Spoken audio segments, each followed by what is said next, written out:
दोस्तों ये है माय हिंदी माय उर्दू का एपिसोड नंबर 41 और हिंदू नेम मुस्लिम नेम मीनिंग सेम सीरीज की कड़ी नंबर 5।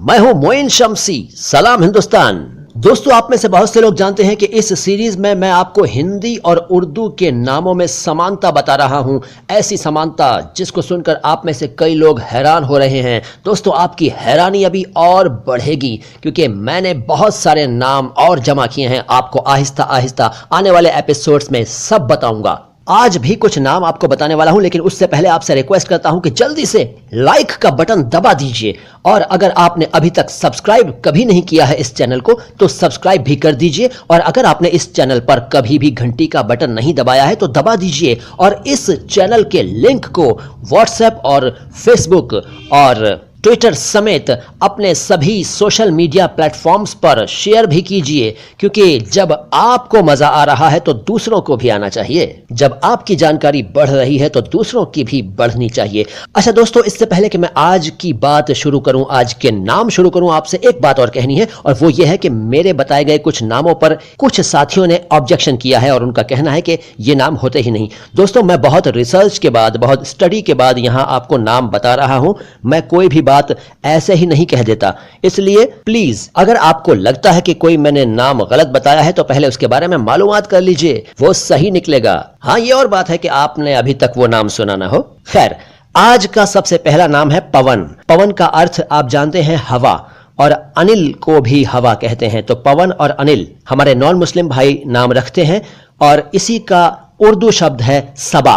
सबा असल में अरबी शब्द है, सबा भी हवा को ही कहते हैं। और एक इसका पर्यायवाची है समीर। समीर एक कॉमन नाम है जिसको मुस्लिम भी रखते हैं और नॉन मुस्लिम्स भी रखते हैं। एक नाम है प्रकृति, इसका अर्थ है नेचर, आप जानते हैं उर्दू में कुदरत कहते हैं और मुस्लिम लोग कुदरत नाम रखते हैं। आमतौर पर कुदरतुल्लाह नाम चलता है, कुदरतुल्लाह। तो प्रकृति और कुदरत एक ही बात है। प्रकृति आमतौर पर लड़कियों का नाम होता है हमारे नॉन मुस्लिम फैमिलीज में और कुदरत मुस्लिम लोग नाम रखते हैं। एक नाम है प्रज्ञा। प्रज्ञा नाम हमारी नॉन मुस्लिम फैमिलीज में रखा जाता है और मेधा भी प्रज्ञा का पर्यायवाची है। ये नाम भी हमारे नॉन मुस्लिम लोग रखते हैं। इसका उर्दू पर्याय है दानिश। जी हैरानी हुई ना? दानिश नाम आप जानते हैं कि हमारे मुस्लिम लोगों में रखा जाता है। इसका अर्थ वही है, यानी नॉलेज, समझ, अक्ल, बुद्धि। तो प्रज्ञा, मेधा और दानिश एक ही बात है। मुस्लिम लोगों में एक नाम चलता है साकिब। साकिब इसका मतलब है शाइनिंग ब्राइटली, यानी उज्जवल। और आप जानते हैं कि उज्जवल हमारे हिंदू परिवारों में नाम खूब रखा जाता है। तो एक ही बात है, साकिब भी और उज्जवल भी। एक नाम है सरवत। ना शरबत नहीं कह रहा हूं मैं, सरवत। देखिए उच्चारण मैं बिल्कुल सही करता हूं जहां तक संभव होता है, तो आप जरा ध्यान से सुन लिया करें। मैंने बोला सरवत। सरवत का अर्थ है पावर, यानी ताकत, वेल्थ, इन्फ्लुएंस। हिंदी में कहें तो शक्ति, संपदा, समृद्धि, ऐश्वर्य, वैभव, और ये सब नाम हैं। जी हाँ, तो देखिए मुस्लिम लोगों में नाम होता है सरवत और नॉन मुस्लिम लोगों में नाम होता है शक्ति, संपदा, समृद्धि, ऐश्वर्य, वैभव। मुस्लिम लोगों में एक नाम चलता है सकाफत। आमतौर पर सकाफत हुसैन नाम रखा जाता है। असल में ये शब्द है सिकाफत, लेकिन सकाफत चलता है। सकाफत का अर्थ है कल्चर, यानी संस्कृति, और संस्कृति नाम हमारे हिंदू परिवारों में लड़कियों का हुआ करता है। एक नाम है सना। सना अरबी शब्द है और इसका अर्थ है प्रशंसा, स्तुति, वंदना। और आप देख लीजिए ये तीनों भी नाम हैं, यानी प्रशंसा, स्तुति, वंदना लड़कियों के नाम होते हैं हमारे हिंदू परिवारों में, हमारे सिख परिवारों में, हमारे जैन परिवारों में, हमारे बौद्ध परिवारों में। मुस्लिम लोगों में इसका पर्यायवाची सना चलता है। बात एक ही है। एक नाम है साहिल।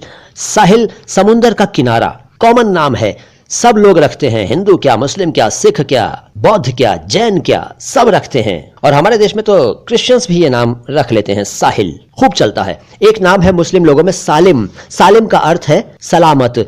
सालिम और सलामत दोनों ही नाम हैं और दोनों ही अरबी शब्द हैं। इसका अर्थ है सेफ, यानी सुरक्षित, और सुरक्षित एक नाम होता है, हम एक बार किसी एपिसोड में डिस्कस कर चुके हैं। तो सालिम, सलामत और सुरक्षित एक ही बात है। एक नाम है साद। साद कहते हैं आमतौर पर, यह है असल में साद।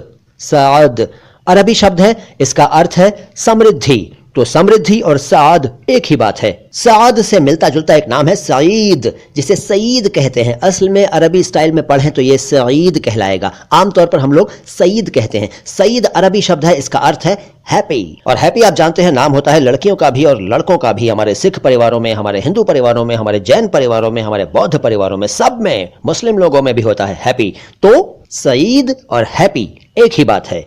एक नाम है सलाम। जी हाँ, ये वही सलाम है जो मैं आपसे करता हूं, यानी सलाम हिंदुस्तान वाला।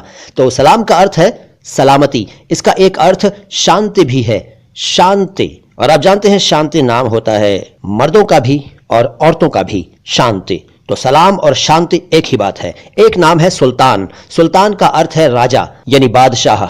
और इस शब्द के कुछ पर्यायवाची हम पिछले एपिसोड्स में डिस्कस कर चुके हैं। तो समझ लीजिए, सुल्तान मुस्लिम लोगों में नाम होता है, हिंदू लोगों में भी नाम होता है, और इसके पर्यायवाची तो हम आपको पहले बता ही चुके हैं। इसी का स्त्रीलिंग है सुल्ताना। सुल्ताना भी अरबी शब्द है, सुल्तान की तरह। इसका अर्थ है रानी, और रानी भी नाम होता है, कॉमन नाम होता है। हिंदू भी रखते हैं, मुस्लिम भी रखते हैं, सिख, ईसाई, बौद्ध, जैन सब रखते हैं। तो सुल्ताना और रानी एक ही बात है। दोस्तों, नामों का खजाना बहुत है मेरे पास, आप बस सुनते रहिए माय हिंदी माय उर्दू। बाकी बातें अगली बार। सलाम हिंदुस्तान।